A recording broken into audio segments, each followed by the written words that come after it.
rate mal, wer der nächste lebende Verwandte vom Tyrannosaurus Rex ist. Ein riesiger Drachen? Ein Alligator? Oder vielleicht ein Nashorn mit Zahnpasta auf dem Rücken? Hahaha, fast. Aber nein, es ist das Huhn. Was? Das kleine gackernde Federvieh von nebenan soll mit dem König der Dinos verwandt sein? Ja, total verrückt, oder?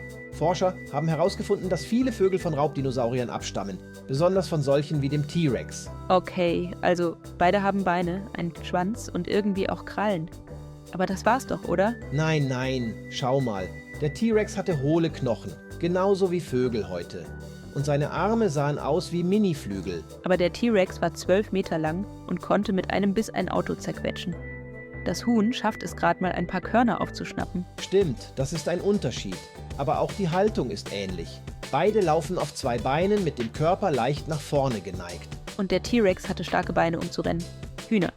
Eher für den Sprint zum Futter. Wusstest du, dass man beim Hühnerembryo im Ei noch winzige Dinosauriermerkmale sieht? Zum Beispiel Zähne. Die verschwinden dann aber wieder. Oh, ein Zahnhuhn. Stell dir vor, die würden uns picken und beißen. Und noch was. T-Rex hatte wahrscheinlich Federn, vor allem als Baby. Also waren kleine T-Rexe vielleicht richtig flauschig. Dann war das vielleicht einfach ein Riesenküken mit Monsterzähnen?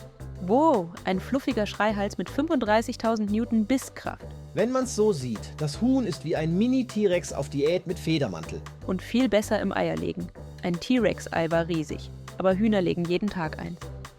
So gesehen, Punkt fürs Huhn. Punkt für das Frühstück, meinst du wohl? Also wow, vielleicht sollten wir unserem nächsten Huhn im Garten mal ein Krönchen aufsetzen. Schließlich hat es königliche Dino-Wurzeln. Und wir nennen es Tyrannosaurus Gak-Gak. Ole Duli, Duli Duli, love it. Ole Duli.